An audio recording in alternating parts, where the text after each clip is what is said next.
साथियों, एक समय था जब मणिपुर को सरकारों ने अपने हाल पर छोड़ दिया था। जो दिल्ली में थे वो सोचते थे कि कौन इतनी तकलीफ उठाए, कौन इतनी दूर जाए। जब अपनों से ऐसी बेरुखी रहेगी तो दूरियां बढ़ेगी। नमस्कार दोस्तों, जनसंवाद न्यूज में आपका स्वागत है। दिन भर की सभी फटाफट बड़ी अपडेट निकल के आ रही, बिग ब्रेकिंग पहली बड़ी खबर निकल के आ रही है। पीएम मोदी की विपक्षी पार्टियां लगातार बढ़ा रही हैं मुश्किलें। अमेरिका दौरे से पहले घबराए हैं भाजपाई, साथ ही प्रधानमंत्री। बड़ी खबर निकल के आ रही है। इस बार फिर मणिपुर के मुद्दे को लेकर विपक्षी पार्टियों ने प्रधानमंत्री को घेरा है। अमेरिका दौरे से पहले बड़ी अपडेट निकल के आ रही, चाहे ठाकरे हों या फिर कांग्रेस पार्टी के मंत्री नेता क्यों न, सभी ने प्रधानमंत्री से सवाल किया है मणिपुर के मुद्दे को लेकर। यानी देखा जाए अमेरिका के दौरे पर जा रहे हैं प्रधानमंत्री, जहां पर सब कुछ ठीक ठाक है। वहीं दूसरी तरफ देखा जाए अपना मणिपुर पूरी तरह से जल रहा है, जहां पर 150 से ज्यादा मौतें हो चुकी हैं, हजारों घर जल चुके हैं और 70,000 से ज्यादा लोग पलायन कर चुके हैं। वहां पर दौरा नहीं कर रहे हैं कि आखिर वहां का क्या हाल है। और ऐसे में देखा जाए जहां केंद्रीय मंत्री अमित शाह दौरा किए थे, जमकर विरोध हुआ था, वो भी चुप्पी मार बैठ चुके हैं। लेकिन यह सवाल खड़ा कर रहा है विपक्ष, आखिर प्रधानमंत्री मणिपुर का दौरा क्यों नहीं कर रहे हैं। वो इतने जाने के लिए अमेरिका के लिए इच्छुक हैं कि अगर विपक्षी पार्टियां जवाब कर रही हैं तो जवाब देने को वो तैयार नहीं है। केवल और केवल फोटो जीबी प्रधानमंत्री बन चुके हैं। हर एक फील्ड में देखा जाए कुल फोटो खिंचाने के लिए आतुर रहते हैं। ऐसे में लगातार विपक्षी पार्टियां सवाल कर रही हैं और इससे पहले 3 दिन पहले सवाल पूछा गया था 17 जून को, जिस तरह से मन की बात का 102वां एपिसोड अपलोड किए थे प्रधानमंत्री। उस पर भी मणिपुर को लेकर कुछ खास बात, कोई बात ही नहीं हुई, चुप्पी तक नहीं तोड़े थे मणिपुर के मुद्दे पर। और ऐसे में मणिपुर के लोगों ने भी जमकर विरोध किया था प्रधानमंत्री का, और इसको लेकर कांग्रेस ने भी करारा हमला बोला था प्रधानमंत्री के ऊपर। उन्होंने कहा कि कब तक आप मन की बात करते रहेंगे, भारत का मणिपुर जल रहा है उसके बारे में आप कब तक बोलेंगे नहीं। ऐसे में आपकी क्या राय है, आखिर प्रधानमंत्री मणिपुर के मुद्दे पर क्यों नहीं बोलना चाह रहे हैं? अपनी राय कमेंट के माध्यम से जरूर बताइएगा। वही ठाकरे का क्या कुछ कहना है अमेरिकी दौरे को लेकर, इसके बारे में थोड़ा आपको बताना चाहेंगे। बताते चलें कि 21 से 24 जून के बीच अमेरिका का दौरा करने जा रहे हैं प्रधानमंत्री, और इसके लिए काफी ज्यादा आतुर भी है। मणिपुर पूरी तरह से जल रहा है, लेकिन मोदी अमेरिका जा रहे हैं। उनसे सवाल किया, जब मैंने पूछा कि प्रधानमंत्री जलते हुए मणिपुर का दौरा क्यों नहीं कर रहे हैं, इसको लेकर सारे भाजपाइयों समेत प्रधानमंत्री ने चुप्पी साध ली। जहां एक तरफ उन्हें उगता हुआ सूरज बताया जाता है, तो ऐसे में ठाकरे ने कहा कि आखिर आप मणिपुर का सूर्य उदय कब करने वाले, इस पर भी कोई जवाब नहीं आया है। ऐसे में आपकी क्या राय है, अपनी राय कमेंट के माध्यम से जरूर दीजिएगा। वहीं अगली एक और खबर निकल के आ रही, बड़ी खबर है, आपको बताते चलें कर्नाटका में बीजेपी की लगातार बढ़ रही है मुश्किलें। एक बार फिर कांग्रेस ने मंत्री समेत नेताओं के ऊपर दर्ज कराया एफआईआर। बड़ी अपडेट निकल के आ रही, आईटी सेल के बाद एक और करारा हमला लग रहा है भाजपाइयों को। कर्नाटका कांग्रेस ने एक बार फिर सोमवार से ही तहलका मचा दिया है भाजपाइयों के अंदर। आपको बताते चलें कांग्रेस नेताओं के खिलाफ अपमानजनक पोस्ट करने पर भाजपा के राष्ट्रीय अध्यक्ष जेपी नड्डा और पार्टी के आईटी सेल प्रमुख अमित मालविया के खिलाफ बेंगलुरु के हाई ग्राउंड पुलिस थाने में शिकायत दर्ज करा दी गई। बड़ी अपडेट निकल के आ रही है, मल्लिकार्जुन खड़गे के बेटे प्रियांक खड़गे ने दर्ज कराई शिकायत। कर्नाटक सरकार में मंत्री प्रियांक खड़गे और कर्नाटक प्रदेश कांग्रेस कमेटी के प्रवक्ता रमेश बाबू ने राहुल गांधी के एक एनिमेटेड वीडियो जारी किया था, जिसमें उन्हें देखा जाए पूरी तरह से देश विरोधी दिखाया गया था, और यह भी दावा किया गया था कि विदेशों में जाकर केवल भारत की बदनामी कर रहे हैं। ऐसे तरह के देशद्रोह के आरोप लगाए जा रहे थे। अब जिसके खिलाफ एफआईआर दर्ज हो चुका है जेपी नड्डा समेत तमाम भाजपाई नेता मंत्रियों पर। आपकी क्या राय है, क्या लगातार जिस तरह से राहुल गांधी विदेशों में जाकर भाजपाइयों की पोल खोलते हैं, क्या वो भारत विरोधी बातें करते हैं या नहीं, जरूर बताइएगा। या फिर सवाल करना जरूरी है लोकतंत्र में सत्ता पक्ष से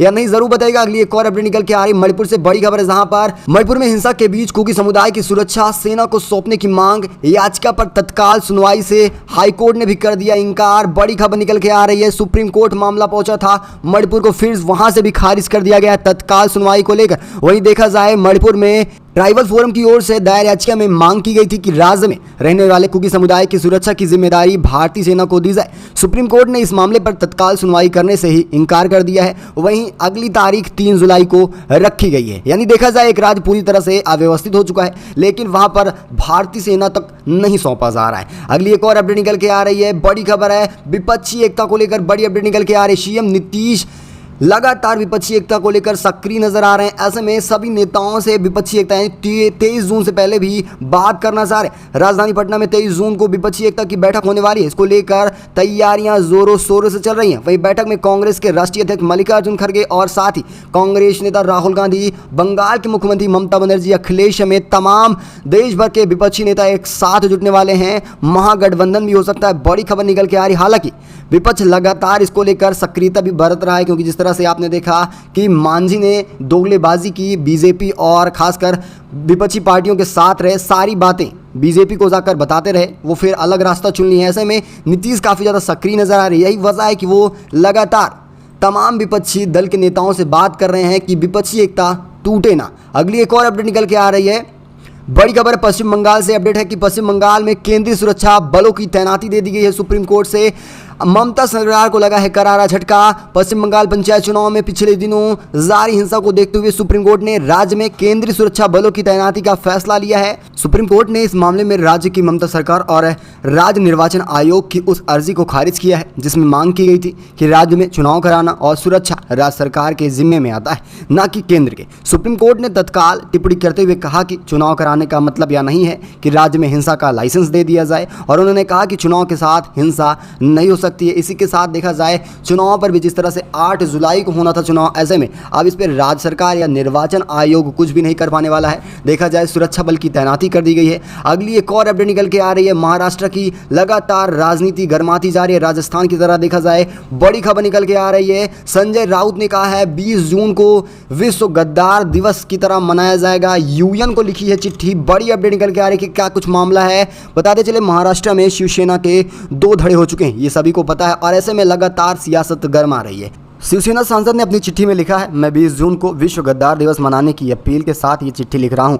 मेरा पार्टी शिवसेना का नेतृत्व उद्धव ठाकरे करते हैं और वो महाराष्ट्र के सीएम भी रह चुके हैं। और ऐसे उन्होंने कहा कि 20 जून सन 2022 को बीजेपी के बहकावा में आकर एकनाथ शिंदे हमारे 40 विधायकों को लेकर पार्टी छोड़कर चले जाते हैं, और तब हर किसी को 50-50 करोड़ रुपए भी दिए गए थे। और साथ ही देखा जाए बीजेपी ने उद्धव ठाकरे के नेतृत्व वाली महा विकास अघड़ी की सरकार को गिरा दी और पूरी तरह से इसका इस्तेमाल किया गया। इसीलिए इसे हम गद्दार दिवस के रूप में मनाना चाहेंगे, और ये चिट्ठी यूएन को लिखा गया है। आप इसे किस तरह से देख रहे हैं अपनी राय कमेंट के माध्यम से जरूर दीजिएगा। वहीं अगली एक और अपडेट निकल के आ रही बड़ी खबर है। लगातार हिट स्ट्रोक बढ़ा रही है। मौत का आंकड़ा यूपी के बलिया में फिर से 14 मरीजों की 24 घंटे के अंदर मौत हो चुकी है। आंकड़ा पहुंचा है 178 का। बड़ी खबर निकल के आ रही है। उत्तर प्रदेश के बलिया में देखा जाए लगातार गर्मी से मौत का आंकड़ा डिग्रियों में बढ़ता जा रहा है। देखा जाए मरीजों की संख्या लगातार बढ़ती जा रही है। ऐसे में आपको बताते चले लगातार लू यानी कि हिट स्ट्रोक यानी लू के कारण मौत का आंकड़ा बढ़ रहा है।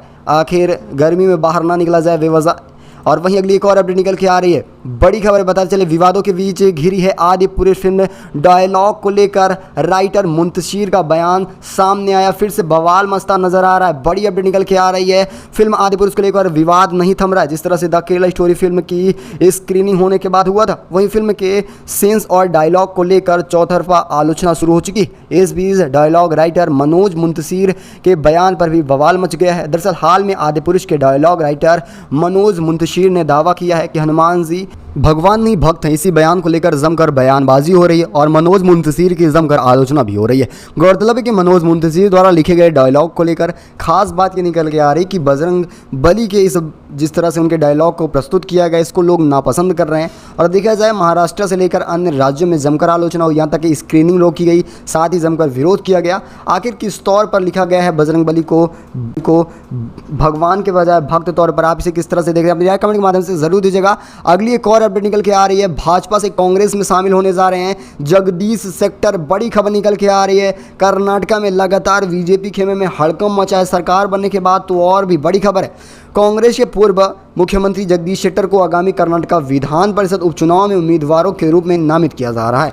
हाल में वो विधानसभा चुनाव हार गए थे। शेट्टर के अलावा कांग्रेस ने 30 जून को होने वाली एमएलसी उपचुनाव के लिए अभी से लगातार कमान थमाने हुए हैं। बोसे राजू जो पहले से ही भाजपा के उम्मीदवार रहे थे, लेकिन देखा जाए तो सरकार बनने के बाद सभी कांग्रेस का दामन थामने को तैयार हो चुके हैं। और वहीं देखा जाए इससे पहले भाजपा के 3 नेता लक्ष्मण सावनी, बाबू राव और आर शंकर ने भी विधानसभा चुनाव लड़ने के लिए भाजपा से इनकार कर कांग्रेस में शामिल हो गए थे। आपको बताते चलें ये जो परिषद चुनाव आ रहा है, उप परिषद चुनाव, इसको लेकर बीजेपी में खेमे में हड़कंप मचा है, क्योंकि पता है कि कांग्रेस अब बीजेपी के भ्रष्टाचार की पोल खोलने वाली है और कोई भी नेता इसमें फंसना नहीं चाह रहा, और यही वजह है कि सभी बीजेपी से इस्तीफा देने को भी तैयार हैं। वहीं अगली एक और अपडेट निकल के आ रही है राजस्थान चुनाव से, बड़ी खबर है, जहां पर अब आम आदमी पार्टी ऑफर दे रही है सचिन पायलट को सीएम पद का। जी हाँ दोस्तों, बता दें जिस तरह से अशोक गहलोत और सचिन पायलट के बीच रार चल रही थी, इसको देखते हुए अब इसका फायदा आम आदमी पार्टी उठाना चाहती है और वो सीएम बनाएगी अगर सचिन पायलट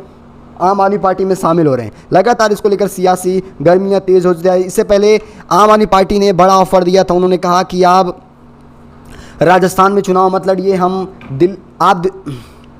और इससे पहले आपको पता चले आम आदमी पार्टी ने बड़ा ऑफर दिया था कि आप हरियाणा में चुनाव लड़ रही है, हम राजस्थान में चुनाव लड़ने नहीं आएंगे। ये बड़े बड़े ऑफर दिए जा रहे हैं, लेकिन इस बीच बड़ी खबर निकल के आ रही है कि मुख्यमंत्री अशोक गहलोत और पूर्व डिप्टी सीएम सचिन पायलट के बीच मतभेद चल रही थी और इसकी विपक्षी पार्टियां यानी कि खुद ही विपक्षी पार्टियां फायदा उठाने चाह रही हैं। जिस तरह से ये बड़ी खबर निकल के आई कि अब केजरीवाल सीएम बनाना चाह रहे हैं सचिन पायलट की, आपकी क्या राय है? क्या इसको आला कमान यानी राहुल गांधी या फिर मल्लिकार्जुन संभाल पाएंगे या नहीं, कि सचिन पायलट सचमुच आम आदमी पार्टी में शामिल हो जाएंगे? जरूर बताएगा। वैसे क्या कुछ होता है खबर बताते रहेंगे। वहीं अगली एक और अपडेट निकल के आ रही बड़ी खबर है, कांग्रेस और राहुल गांधी के खिलाफ बीजेपी आईटी सेल पूरी तरह से तहस नहस कर दिया जाएगा, गहराइयों से जांच की जाएगी। जयराम रमेश का कल के बाद का यह सबसे बड़ा बयान निकल के आया कि अब इसकी जाँच पड़ताल होनी चाहिए। कांग्रेस नेता जयराम रमेश ने कहा कि बीजेपी की आईटी सेल पूरी तरह से तहस नहस कर दी जाएगी, जो बेईमानी के साथ और पूरी गर्त में जाकर केवल और केवल एक तरह से आलोचना कर रही है और किसी को बदनाम किया जा रहा है। साथ ही देखा जाए कांग्रेस और राहुल गांधी के खिलाफ दुष्प्रचार चलाया जा रहा है। उन्होंने कहा इस मामले में आपराधिक शिकायत भी दर्ज कराई जाएगी,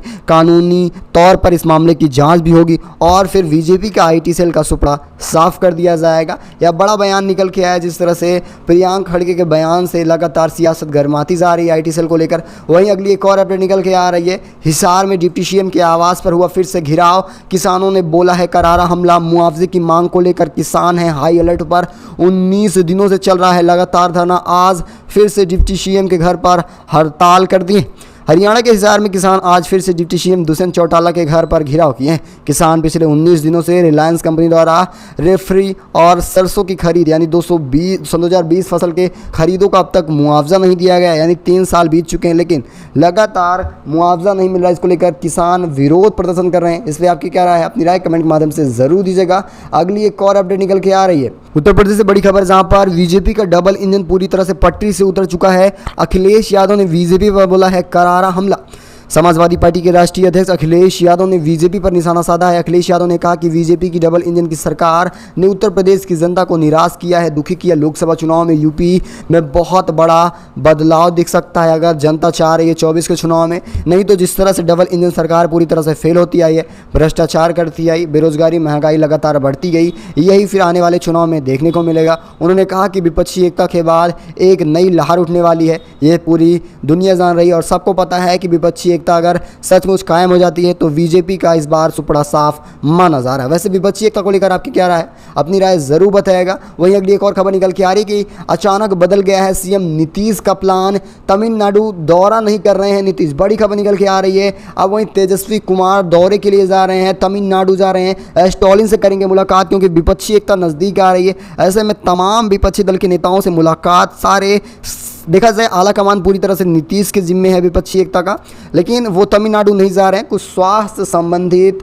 परेशानियां हैं। लेकिन तेजस्वी यादव मुलाकात करने के लिए निकल चुके हैं और साथ ही देखा जाए जेडीयू मंत्री संजय झा भी उनके साथ रहने वाले हैं। अगली एक और अपडेट निकल के आ रही है, केजरीवाल के फिर शीश महल बनाने में शामिल इंजीनियर्स को मिल गया है नोटिस। लगातार उनके घर को लेकर बवाल मचा था, बीजेपी इस पर करारा हमला बोल रही थी, लेकिन अब इसके बीच नोटिस मिलना शुरू हो चुका है। लगातार पहले पीएम मोदी के ऊपर बयानबाजी करने के बीच फंसे थे अरविंद केजरीवाल और आम आदमी पार्टी के नेता मंत्री मनी लॉन्ड्री केस में पहले से ही जेल में हैं और ऐसे में देखा जाए केजरीवाल की भी लगातार मुसीबतें बढ़ रही हैं। आम आदमी पार्टी के मुखिया अरविंद केजरीवाल अपने सरकारी घर को लेकर फंसते दिखाई दे रहे हैं। सतर्कता विभाग ने उन इंजीनियरों को नोटिस भेजा है जो इस रिनोवेशन में शामिल थे। इस मामले में उनकी जांच होने जा रही है। जिस तरह से बताया गया था कि 500 करोड़ से ऊपर का घर हो चुका है अरविंद केजरीवाल का, इस पर सवाल उठना तो जायज़ है और यही वजह है कि इनको नोटिस भी मिल चुका है। आपकी क्या राय है इनके घर को लेकर ज़रूर बताइएगा। वहीं इसी के साथ अगली एक और अपडेट निकल के आ रही है। कपिल सिब्बल ने विपक्षी एकता के साथ सीटों के बंटवारों को लेकर भी बड़ा फार्मूला देना चाहा है। राज्यसभा सांसद कपिल सिब्बल ने एक बार फिर 24 के चुनाव जैसे जैसे नज़दीक आ रहे हैं लोकसभा, वैसे ही विपक्षी एकता भी काफ़ी ज़्यादा मजबूत नजर आ रही है। 23 जून को पटना में बैठक होने वाली है। लेकिन वहीं जहां सब विपक्षी एकता पर बात कर रहे हैं, दूसरी तरफ देखा जाए कपिल सिब्बल उनकी सीटों के बंटवारों को लेकर एक अहम बात कर रहे हैं। वो बता रहे हैं कि यूपीए 3 की काफ़ी संभावनाएं हो सकती हैं और उन्होंने कहा कि उन राज्यों और निर्वाचनों में टिकट वितरण के समय लेन देन की ज़रूरत है और अधिक राजनीतिक दलों के उम्मीदवार एक सीट पर नहीं रहने वाले। यानी देखा जाए उनके कहने का मतलब है यूपीए जहां पर जो पार्टियां कमज़ोर हैं वहां पर विपक्षी पार्टियां उनका मदद करने के लिए तैयार हैं और जहां पर कोई पार्टी मजबूत है वहां पर किसी तरह की विपक्षी पार्टी इस बार चुनाव नहीं लड़ने वाली हैं, गठबंधन के साथ उनके साथ शामिल होने वाली हैं। जिस तरह से देखा जाए अगर मध्य प्रदेश में कांग्रेस चुनाव लड़ रही है तो वहाँ पर कोई भी जिम्मा नहीं है कि अखिलेश यादव या केजरीवाल चुनाव लड़कर माहौल ख़राब करें। ऐसे में पूरी तरह से विपक्षी एकता एकजुट होकर सबकी मदद करने वाला है। वैसे आपकी क्या राय है, क्या विपक्षी एकता का कुछ खास असर पड़ने वाला है लोकसभा चुनाव में या नहीं? अपनी राय कमेंट के माध्यम से ज़रूर दीजिएगा। वैसे इस खास बुलेटिन में बस इतना ही। मिलेंगे आपको अगली बड़ी अपडेट में, तब तक के लिए धन्यवाद।